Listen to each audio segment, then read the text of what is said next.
When Phil Reisen was here for the RKO convention, he visited our studios, and at the time he expressed the wish that all of you could see how these pictures were made. So we have hurriedly thrown together a little film that we hope will give you some idea of the methods involved and the great amount of work involved in the production of these pictures, in the hope that it might help you in the selling of the product. Everyone has made his own movies by drawing figures in different positions on successive pages of a pad and flipping the leaves to make the figures move. This is the fundamental principle behind the making of animated motion pictures at the Walt Disney Studios today. First step in the complex process is to create an interesting story. Walt Disney stories originate in the studio story department in outline form. Sketchmen are then called in to make rough drawings illustrating the main action. These drawings, after much trial and error, are tacked up on storyboards in sequence, approximately 200 sketches constituting a complete story outline. The story then moves into a conference room where Walt Disney comes in to look it over. Not a story goes into production without his approval. Welcome back, one of our favorites, the Stoner, as he was known when he was in radio back at, what was it, University of Marymount? Loyola Marymount. Loyola Marymount. I was at KXLU in Los Angeles and broadcasting from Loyola Marymount University, 6 to 9 every morning, Monday through Friday. You got the Stoner. The Stoner, Tad Stones. How are you, buddy? Things good? Pretty much. Yeah. Little aches and pains, getting old, things like that. But no stopping the clock. It's tough being a legend, man. I'm looking at you, and you're in your world famous office. We've been there a few times, watched you draw things from there. Here, you'll notice something different. I'm going to tilt up a little bit. There's a lot more empty shelves because why? I'm packing up. We're hoping to move this year down to, got to be closer to San Diego Comic-Con, basically.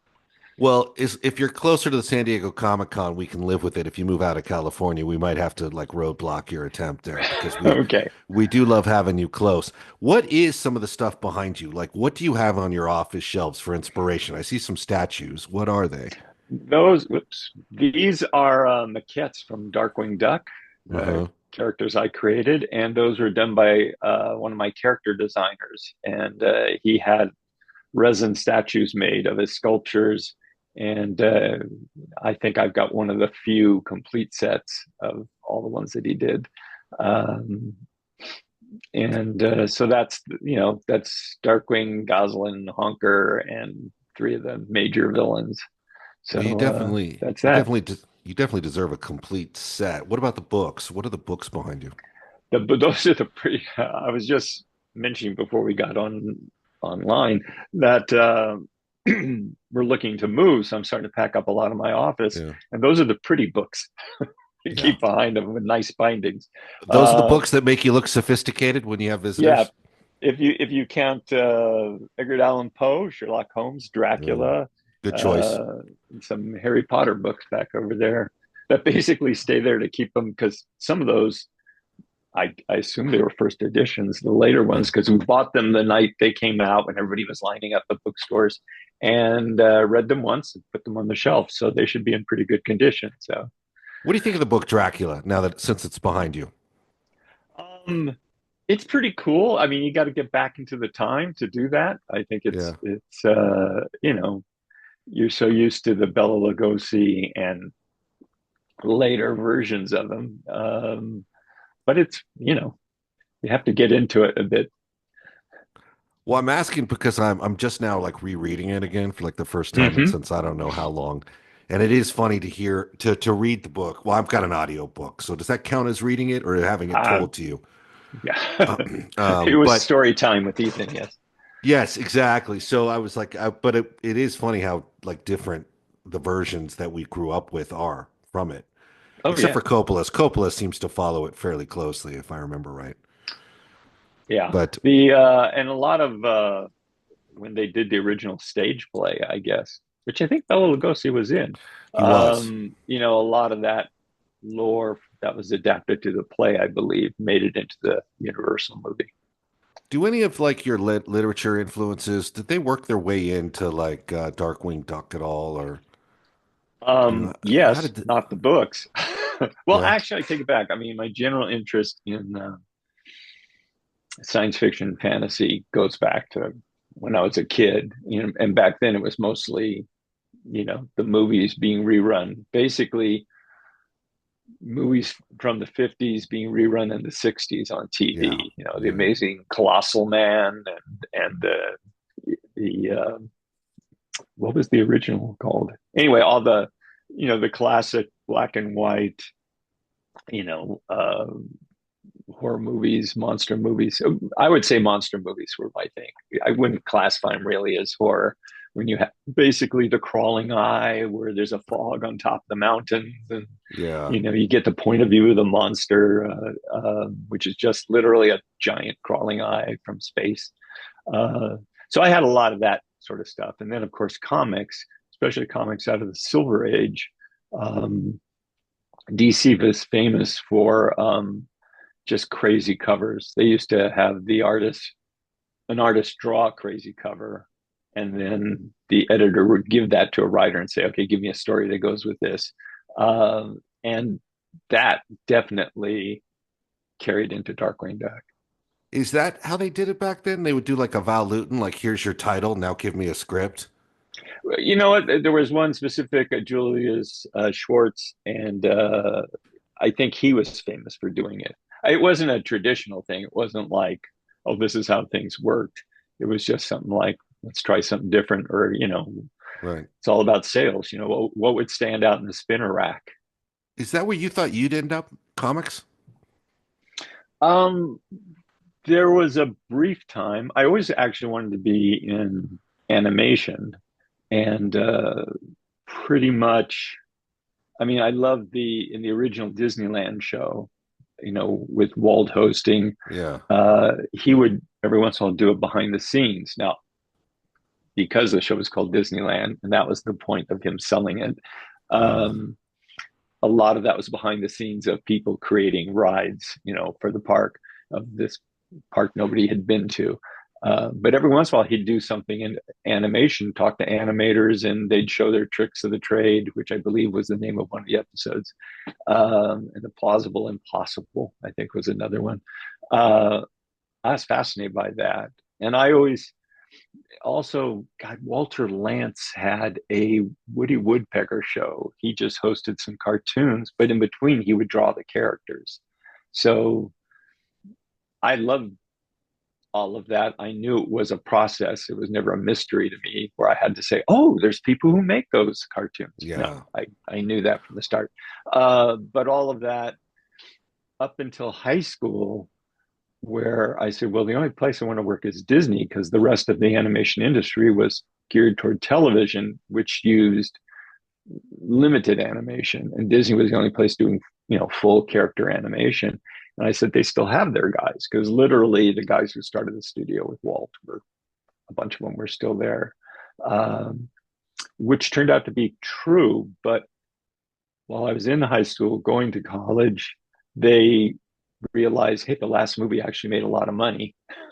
What are you guys doing to train new people? And the animators said, Roy Disney kept threatening to shut them down. I mean, after 7 movies, he said, Walt, we don't need any more movies. We'll just recycle these all the time. Wow. And Walt said, no, I started with these guys. So they always assumed when they retired that basically animation would be retired. But instead, the company had the foresight to say, maybe we ought to keep this going.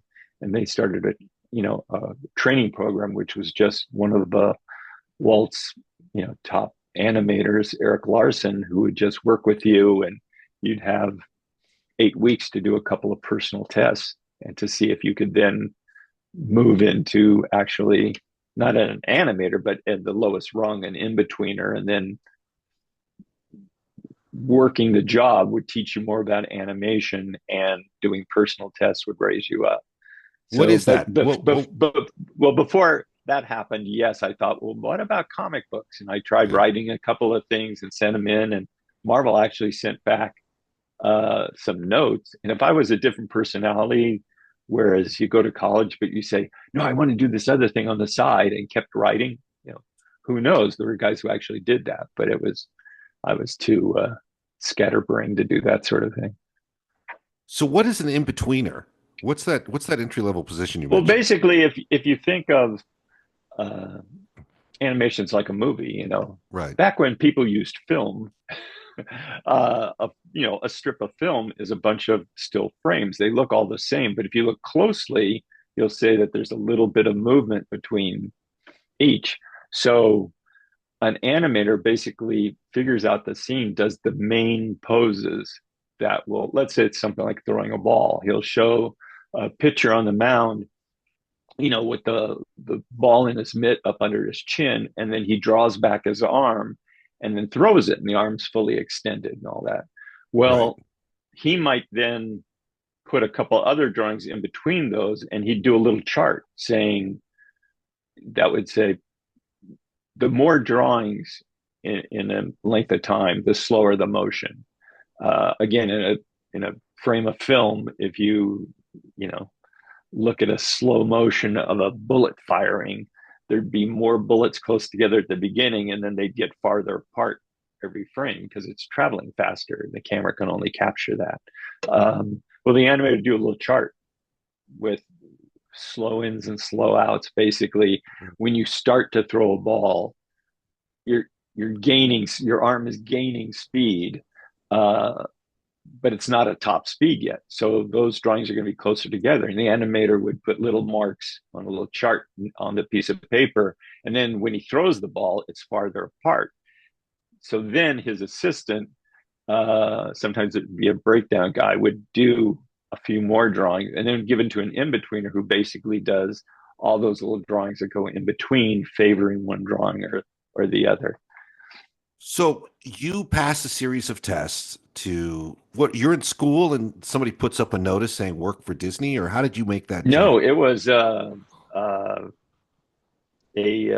girl I was dating at the time had a roommate, or not, a suite mate, where they share, 2 rooms in the Marymount dorms, shared a bathroom. So the suite mate in the other room had a father who worked at Disney. In fact, at that time, he was in Imagineering, what was then called WED. And she knew about this training program. And I wasn't even an art major by then. I had started as art and then moved to humanities because my English teachers wanted me to write. And I ended up with this bizarre, in theory, a major that would let me do both. And I ended up doing more 3D art instead of drawing and painting, which I should have been doing. And I never got to take a writing course. Anyway, I hear about this training program, and I wasn't sure what I was going to do. So I had to cobble together a portfolio real quick, because she gave me the name of a guy to call at the studio. And I couldn't forget his name because his name was Donald Duckwall. And so pretty easy to remember. Anyway, I called kind of for information, and by the end of the call, I had a date to come in with my portfolio, and it's like, okay, so I had to create a portfolio.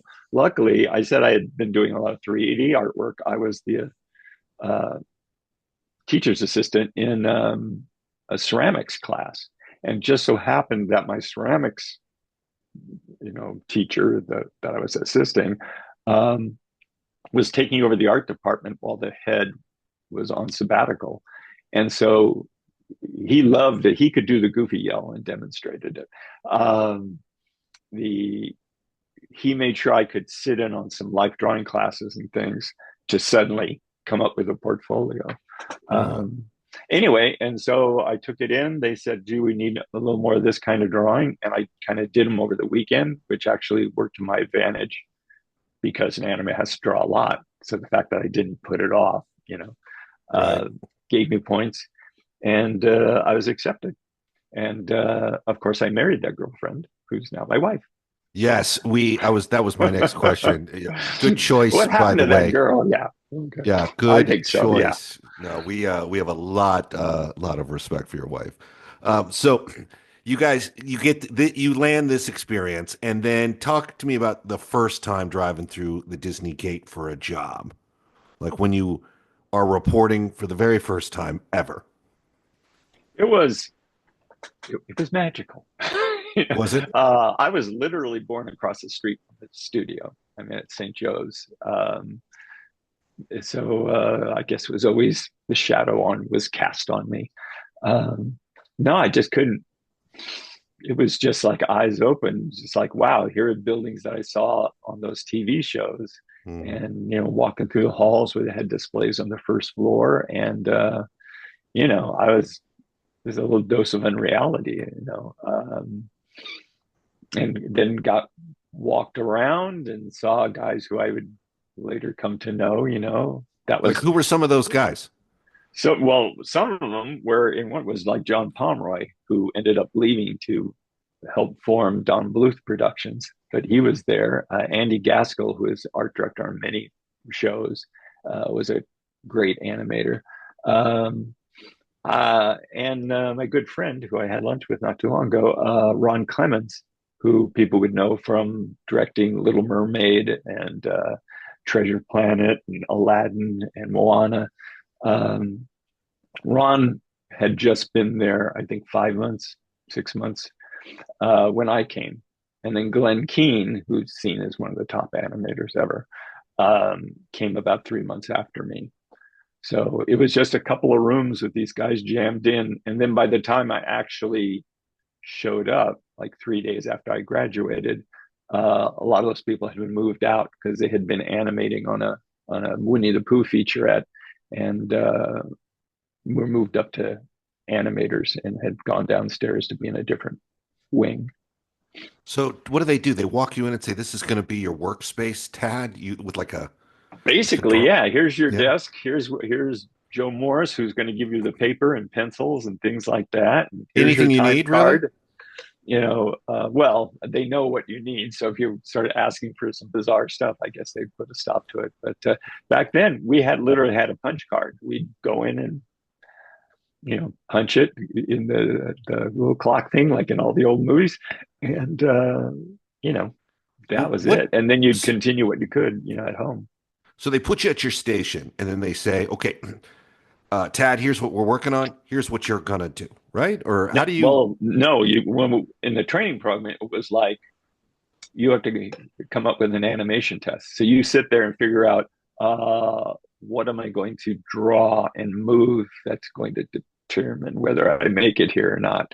And then Eric Larson's in the room next door, and then he makes time for you. He shows you the basics. I knew some of those from the various animation books I had. In fact, one of my regrets is I didn't use Eric enough. That because I had basic knowledge, I kind of forged ahead with doing stuff where I should have just made more of his expertise by checking in with him. I'm pretty sure Eric Larson worked on Sleeping Beauty. Yeah, well, I mean, he worked on Snow White, every movie. Right. So he did in Pinocchio. He did like Figaro the cat was one of his main characters. So did you know who you were taking instruction from or tips from? Oh yeah, I had. I was going to pick a little book, but I realized it's packed.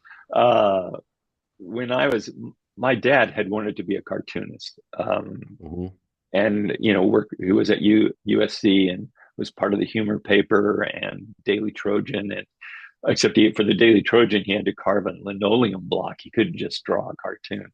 Because the humor paper, he was able to do normal drawing.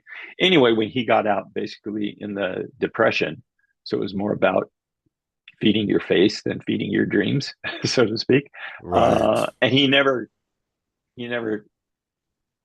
again, much like me, he never did that. I'm working all day and I'm going to work like crazy until I make it as a cartoonist at night. I mean, he might have done it, but he ended up in a variety of jobs, ended up in advertising, the Carnation Company, and marketing. But because of that, he had all sorts of art books and specifically some books on cartooning. So I grew up with that sort of stuff and a knowledge of both comic strips and animation. And so we visited, again, he worked for Carnation Company, who had a deal with Disneyland. So in the 50s, their yearly company picnic was at Disneyland. So on one of those trips, he bought me the Art of Animation book. So here's this book that used Sleeping Beauty as a framework to say, here's the steps of animation. And those guys in the pictures were all the guys in the hallways. Wow. So yeah, I was definitely aware of those people, you know. Plus there's an ongoing movie going on. The original Rescuers was going on. So that artwork was around, and, you know, Wooly Reitherman was the director. And, you know, again, all these people I saw in the book were, you know, actively working on a movie. Who's running the studio? Is this when it was Miller? Yeah. Well, actually, I take it back. When I started, Card Walker was president or CEO, whatever it was. And Ron was, you know, vice president. So you're doing this and you're having like the experience of a lifetime. At what point does it click where you go, I've got an original idea I want to throw at these guys? When do you feel like you're on solid ground to start doing that? The people tend to get to that point mentally way before they should. I can tell you that from my television experience. Yes. I mean, the first, I survived those first two personal tests and then became an in-betweener. The unfortunate thing is I was a terrible in-betweener. It was, I look back on it when I finally clicked what I should have been doing. And I said, well, they didn't express it. And then I realized, no, they described it the exact same way. My brain was just not understanding. It was just, I was worried about lines on a paper instead of even though it's a 2D drawing, you have to think of it as a 3-dimensional figure. Right. And it's not that you're putting lines in between other lines, which is part of it, but no, you're drawing the position of this character's body.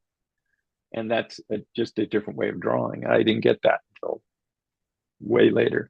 I did move into story, and on Fox and Hound, although I'm uncredited, there was a sequence that had been animated when the story was entirely different. And they said, here's the stuff.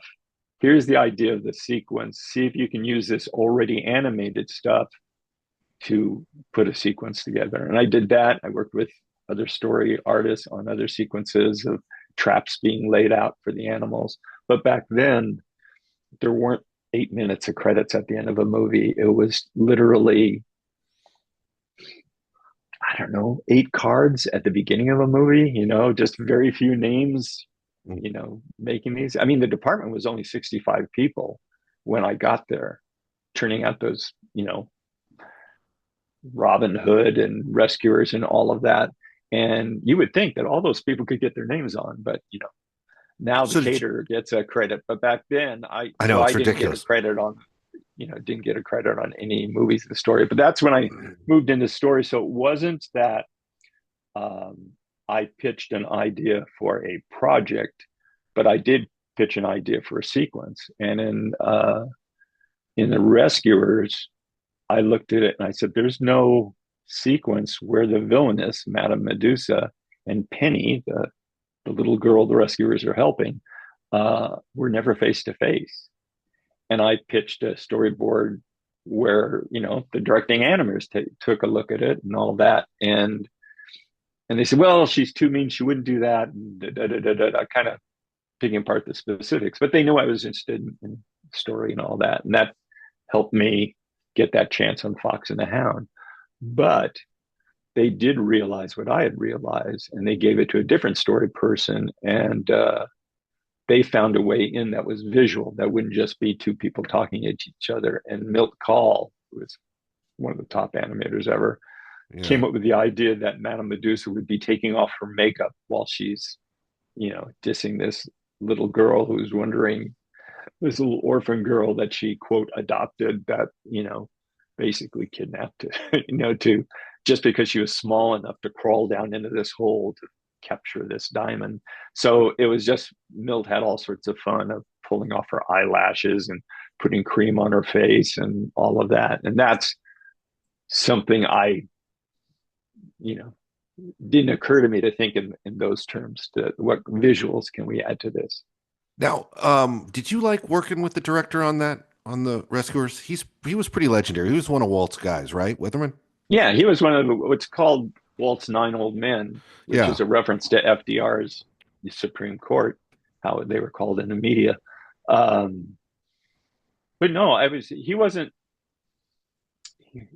the most cinematic minded. He wasn't like now you wouldn't think of doing a movie without thinking about character motivations and story arcs and things like that. And back then, because of how the business grew out of short subjects, it was more about, here's a story. They'd hash out, basically the director and the animators and some of the story men, I'm kind of the key animators, would kind of hash out a clothesline of events. And then they would develop it visually. Like in Fox and Hound, they'd say, okay, we need a sequence where the two meet, the fox and the hound, when they're puppies. What could they do? And whoever it's assigned to would go back to his room and start sketching. It was always visual. So you'd sketch, they could play hide and seek. They could go swimming. They could play in the laundry of the woman who owned the dog or the fox, actually. So you come up with things like that, and then you pin them all up. Everybody reconvenes and they look at it and they say, well, the laundry thing brings in some nice ideas in there, but that brings in the humans too much. We want to just be on the animals. But hide and seek makes sense because the show is about the dog sniffing out the fox and the fox being tricky and how he hides from the dog. So that sounds good. Let's follow that. And you know what? Hang on to that swimming thing, because a swimming hole is a classic thing. So you kind of do that. You put aside the pictures that they didn't like.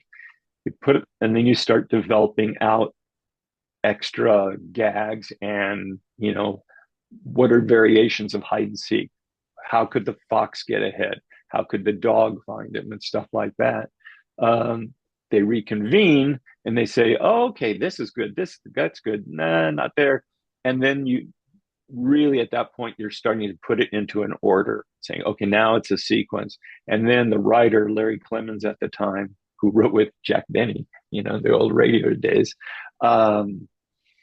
he'd go in and put, even though you might write some dialogue, just temp stuff, he'd go in and put it into the speech patterns of the various characters and all that. And so you had a sequence. So it was not an overview of a movie. It was sequence by sequence. That was development. It always kept things visual. But the danger is you could get off track and have something that's really entertaining, but it might be hurting the momentum of the movie at that point, So that was a whole different thing. So that changed hugely when Jeffrey Katzenberg came in, took over animation. You talked a little bit about Katzenberg in the past and how he saw things like a movie, not as animation. And he would ask sometimes for shots or angles, thinking in movie terms, and the animators were somewhat dismissive of it. He'd be like, do you have a reverse of this character walking toward or something? And you had to kind of like put it in context, like he's thinking of a feature film. So his ideas are right. He's just unaware of the mechanics at times when he was trying to find his footing. I think he only did that once. There was one meeting, I was not at, that they screened something for him on Black Cauldron.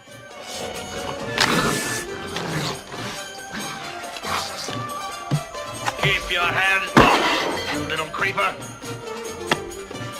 Going somewhere, creeper.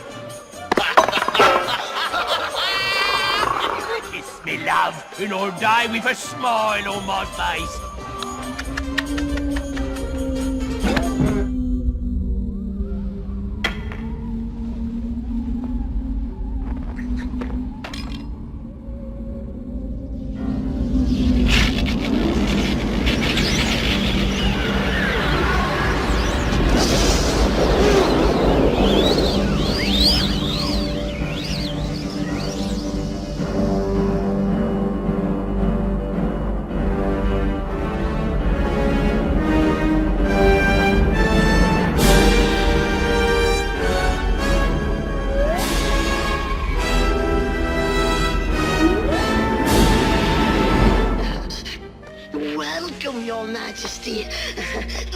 We're just celebrating our success. Oh, I mean your success. We've made no mistakes this time. And he said, and the guys they were not the Walt top guys, because those guys had retired. They were kind of guys who had always been a level below and had suddenly gotten their chance. And they were very dismissive of that remark when Jeffrey said, you have this from another angle. And the point was, I've made in the past, was like, he's thinking like a movie. The point is, you don't have a dramatic angle on this key moment. Right. And he's seeing it that way. Jeffrey did a huge thing. He brought in an editor at the beginning of the process. And people say, how does that make sense? Because an editor edits film. If the film doesn't exist, well, what's being built up are those storyboards, and they're put on a reel to a soundtrack. So you're just seeing, in essence, a slideshow moving through with, a track behind it. But the editor could say, ooh, if we had this kind of shot, we can make a transition from here to here. If we had this kind of thing. So suddenly that thinking is in, because animation is very expensive. So you don't have 5 takes, 20 takes of a scene to now pick the ones you like. You say, no, we're not putting a pencil to a paper till we think we've got it right. Well, that editor did a great job of making everybody think more cinematically. So when that editor came in and everyone's like, what is he doing? Did you sit back and say, we might be onto something like a new groundbreaking approach? Or did you also have to sort of be... No, I mean, and I don't know. I think it was explained what he was doing. I wasn't at Features at that time. At that time, I was probably... No, I wasn't across the street at Imagineering. I must have been...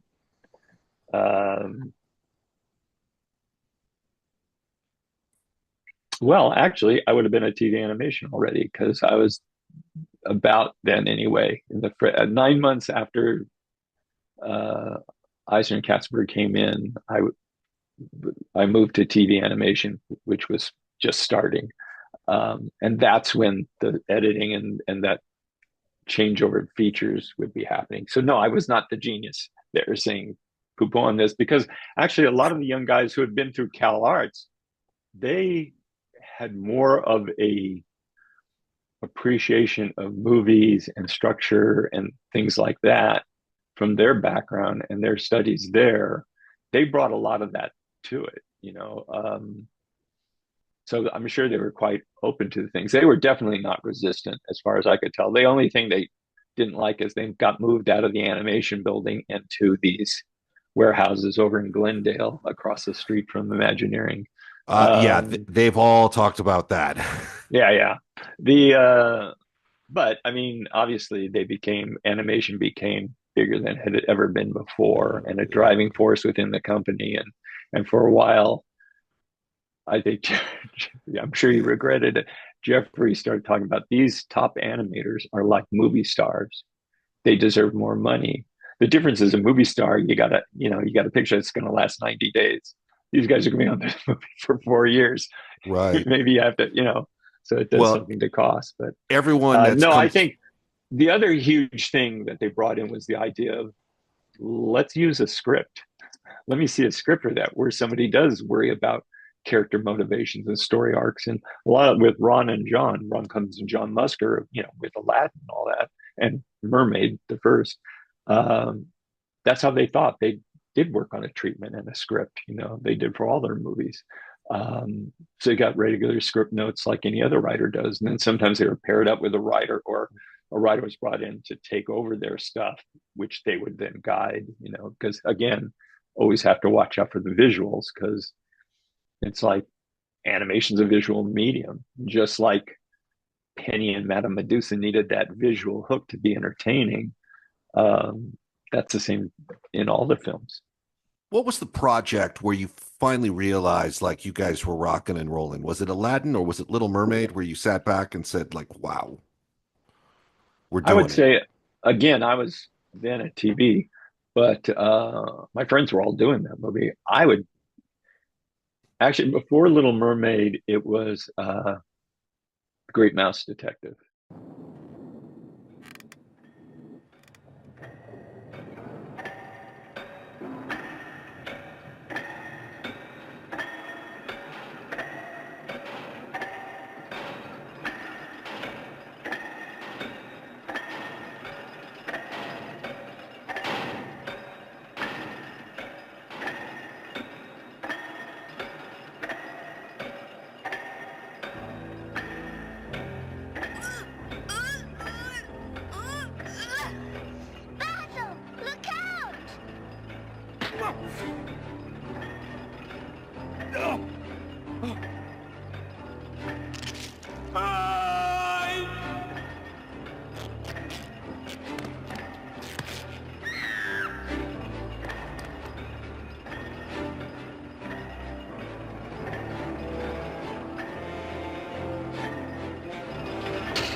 Because that was their project. These are all the guys who were kind of kicked off of Black Cauldron, and Ron always loved Sherlock Holmes. Anyway, they had this quirky little film with a different kind of sense of humor, great cast. I mean, it really started, it had a different flavor to it, and it's a really fun movie.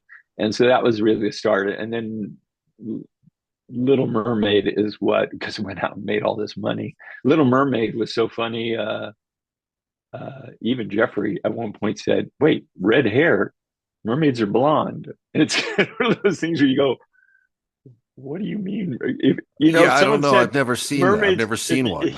If you said mermaids should have green hair, I kind of get what you were going at. And then when they went to market the movie, or when they went to toy licensors said red hair is death. No, blonde dolls sell. You can't. Red hair does not sell on dolls. So they put out Ariel dolls with blonde hair. And how which, guess what? Did not sell, because the little girl said, "I just saw the movie with the redhead." And when those dolls hit, of course, they flew off the shelves. So that was how, everybody was saying, "Wait a minute, this, we have rules that work this way." And it's like, yeah, and the rules are broken when you have a super, popular character and all that. So that movie really changed the business, I'd say. Right. Yeah, for sure. And everyone talks about the great exodus to Glendale, where, all your colleagues have mentioned that moment of like feeling sort of revved up, like we've got something to prove. We've just been kicked off the studio, essentially. Now they don't appreciate us or know. Anyway, I don't know if it was really the case, but that's how some of them said they felt. Yeah, well, I mean, it's hard to, because I actually was part of that move. I realized that I was not a TV animation yet. So I moved in that building. I had a little cinder block office with everybody else. And I was trying to develop ideas and whatnot. But it was kind of like the scrappy gang in a clubhouse, So, I mean, the main thing is, wait, they seem to be supporting us, as opposed to somebody coming in and saying, "Why would we do cartoons?" Because you could make that case. You could say, well, they made a lot of money, but wouldn't you rather spend that money on a Bette Midler comedy that's going to make a ton of money? Anyway, so here's the head of the studio coming in and having meetings with you and learning with you, from you as you all work, sees the process, instead of trying to, made changes to the process. But again, you're dealing with a younger crowd too, that was more open to the idea of, scripts make sense and all that, especially if they start out with visual components as you're developing things. So, it was a mixed bag. And then you built a whole building for them, the hat building. So, is that still their building? I don't know, because I no longer know people at the studio, and it's all CG. They didn't give it to anybody else, but they quickly outgrew it. So they had like 3 buildings for a while, maybe 4, because up by Hollywood Burbank Airport, there were buildings up there that they used, and really nice offices. But I mean, there's just, suddenly it was like a huge, you had features overlapping in big production wise. And then you had a group down in Florida that were, people they called it the fishbowl, of course, because the tours would come through and walk basically, if you think of a sunken room and windows up at the top toward the ceiling, that's where, tour guides like taking one of those people medical through. observation. Yeah, pretty much. But they did, one of my favorite movies, Lilo and Stitch, was done down there almost entirely. And so, that was a whole separate unit, and showed that they could do great stuff. And Stitch is getting a live action movie now, and he's got rides down at Disneyland. And, he does. Stitch finally gets the respect he deserves. Yes. Yeah. All right, everyone, hang tight. We'll be right back with Legend Tad Stones. They come out of darkness, sometimes with thunder, sometimes with lightning. Their presence means death. The prison master was afraid of him. The guards were afraid of him. The town was afraid of him. Lucifer is coming for you. Rest easy, Jack Carr said in a low tone. You're in the final 30 seconds of your life. No quarter. No quarter. Kill all masters. Coming soon. We're back with one of our favorites, one of the absolute legends who's helped us do a lot of good. He's, you know what? I don't know that you can technically use the word legends with me, because that's a Disney thing, and you get your handprints and cement, and I'm not first at of legend all, status. There is legendary ranks. There is the rank of legend outside of the way Disney uses it, but I'm actually surprised you haven't been given your statue and handprints yet. You know what? Ron and John aren't legends. Why not? So there's like a bureaucracy to this whole thing.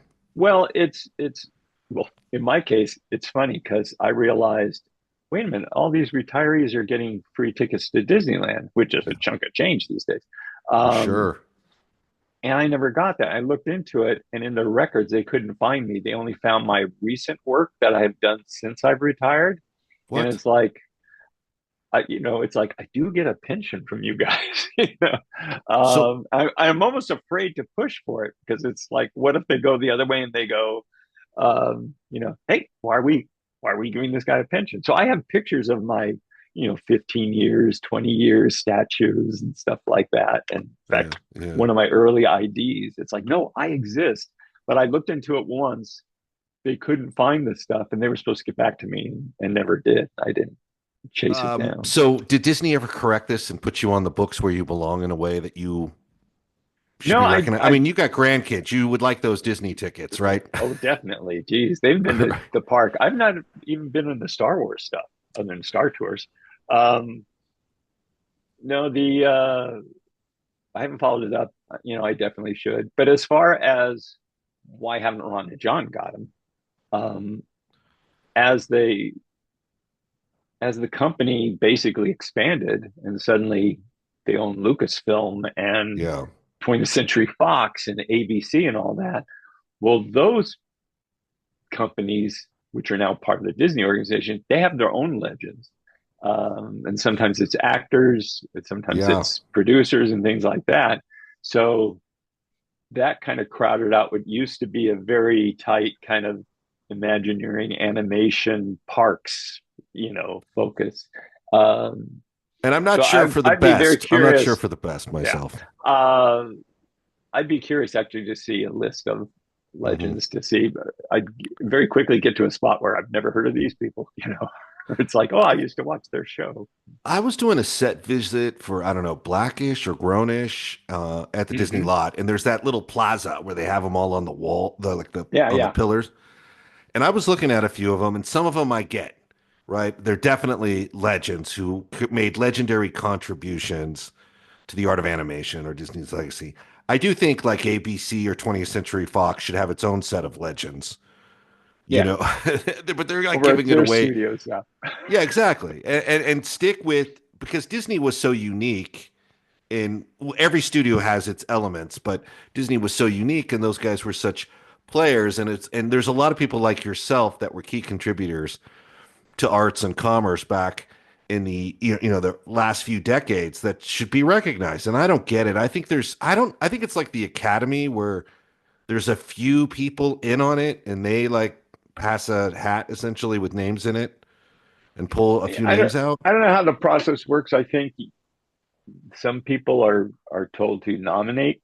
I literally have no idea how it worked. I don't have how it worked at the beginning and how it works now. I mean, if you're trying to prove to these organizations that have been absorbed, and that's always a painful experience. It's not like all happy times. It's like, oh, look, you have duplicate talents with a guy we already have. Maybe you don't need to be coming over. Like everybody who wants to merge, step forward. Not so fast, Jones.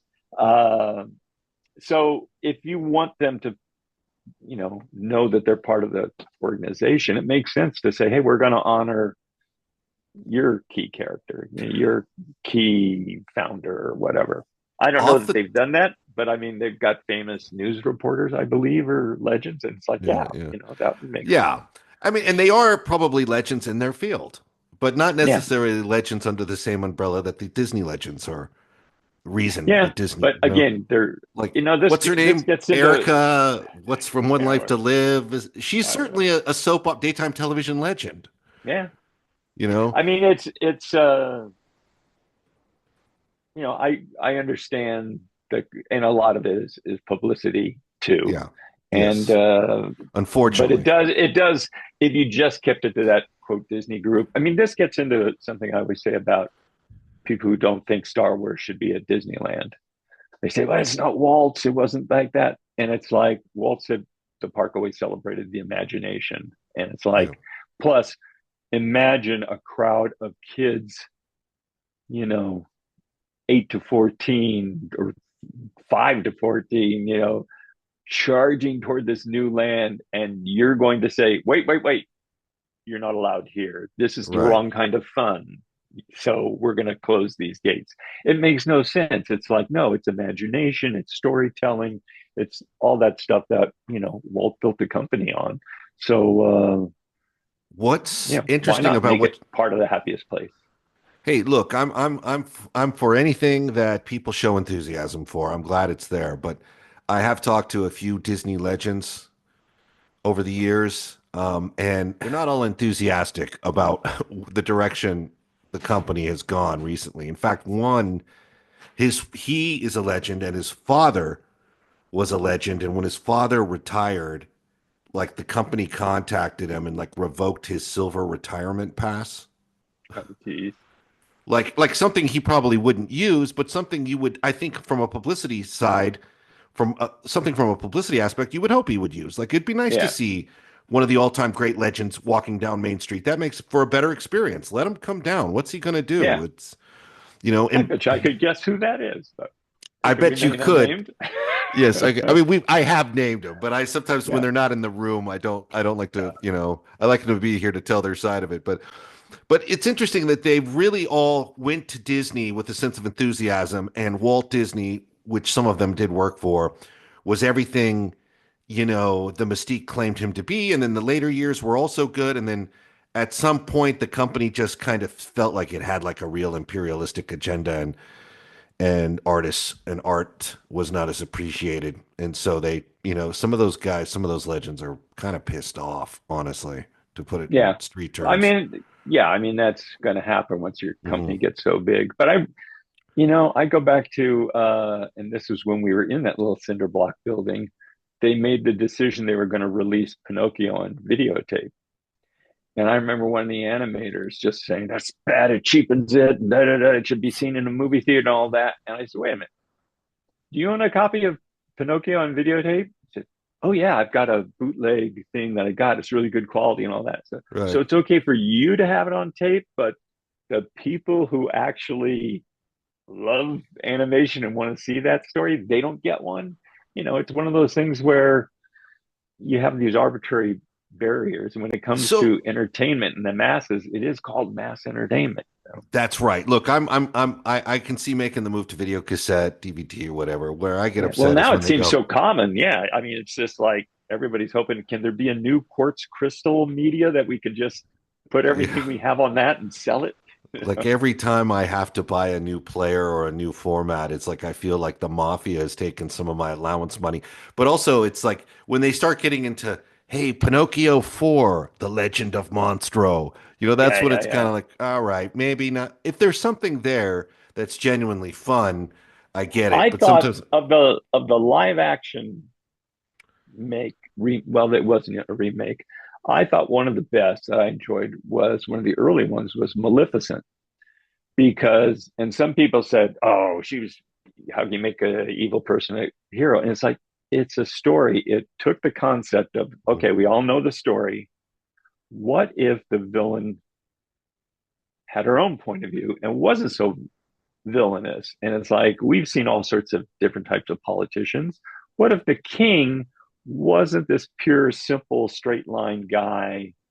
He was something different. So it's like you found a story concept inspired by totally different from the movie, and you create a movie.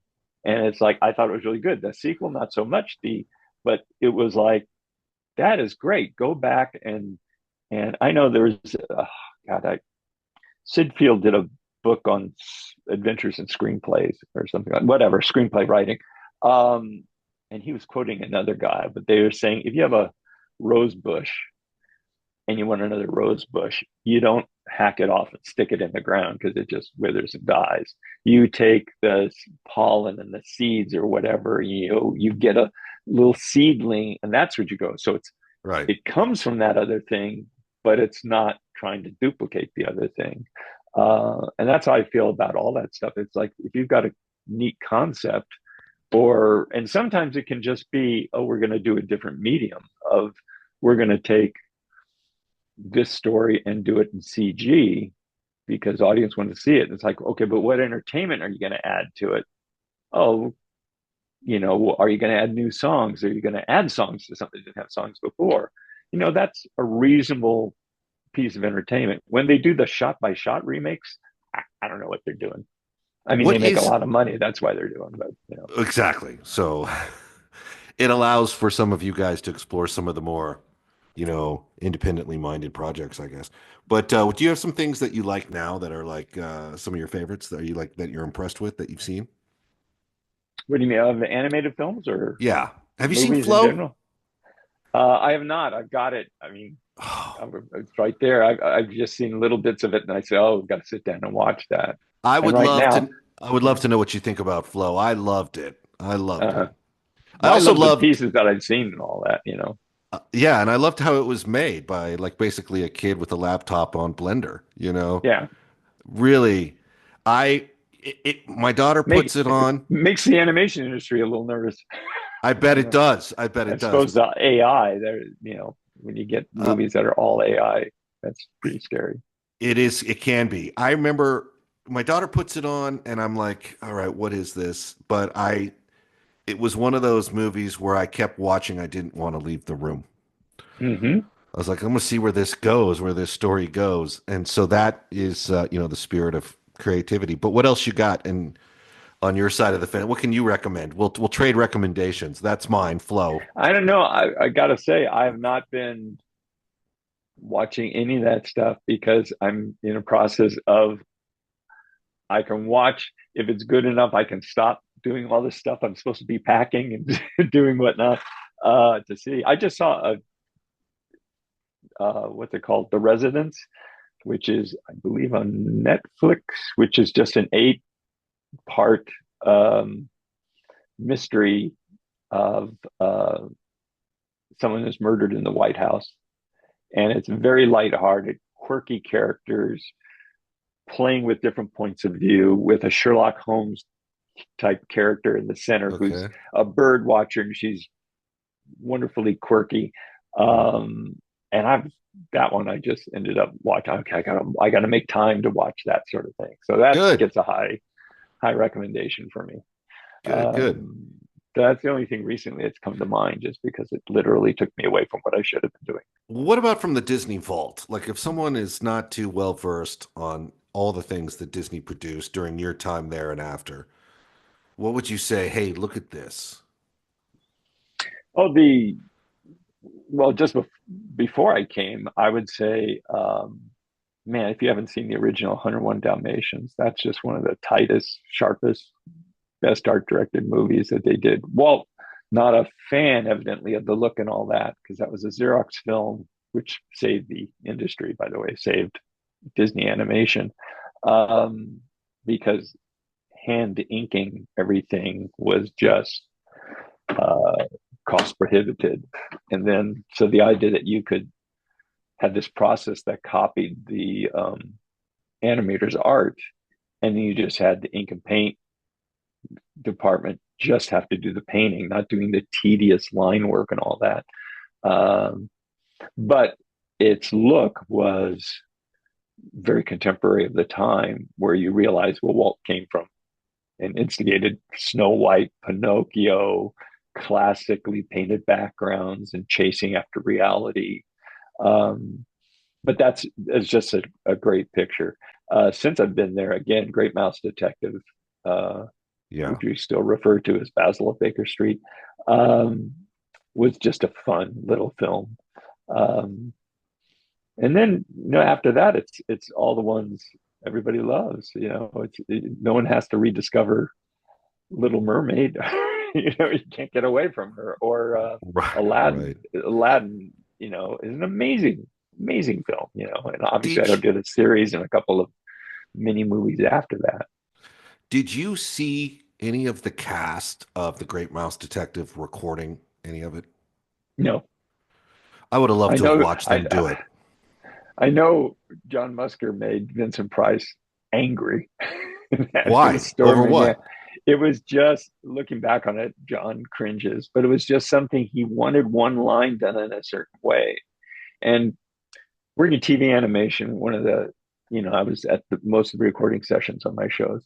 You have to realize, and I always had to caution my story editors about that. You work with the writer, and then it goes through your computer, and you're probably saying dialogue in your head or even out loud to make sure the flow of the words is right and all that. You're getting a performance in your head. What you have to do is, when you go on to the stage, is forget that performance. We're paying these people to come up with a performance who've had acting training and all that. Maybe some of you are good actors or not, but don't chase your line reading if it's not naturally coming out. Tell the voice director what you're going for and let them interpret that to the actors and actresses. Well, John kind of evidently crossed the boundary, just trying to get something a certain way, and multiple takes until Vincent blew up. Something, so glad I wasn't in the room for that one. What was the line? I don't remember. It was a very simple thing. It wasn't like a complex thing. It was just something John was chasing in his head. So nice work, John. Vincent Price seemed to be very easy to work with until he was in your custody. Pretty much, yeah. I remember another recording session I always remember. It was in Fox and Hound. There was the what were they called? Was that Kurt Russell? Who was that Fox and that? Was that Voice Kurt of Russell? Todd? It might have been. Yeah, I don't know. I wouldn't have known, but if you say it, it suddenly sounds familiar to me. But there was the Swamp Volunteers, which were a bullfrog, and they marched to, the Bridge over the River Kwai theme song. Anyway, John Fiedler, who people would know from playing Piglet, was one of the characters, and they had a song to sing. They said, and John said, I don't sing. I can't sing. I'm tone deaf and all that. And they said, no, they were encouraging, and they had him try. And I was sitting in the booth, and Willie Reitherman I said something like, well, maybe it could be funny that he's a bad singer. And Willie said something like, you have to know that he's actually trying to sing. It was that far off. It was like, okay, maybe we won't do that. But wow. I always remember the deadpan of like, oh no, this isn't going to work. Yeah. Those are some good times, huh, Ted? Yeah.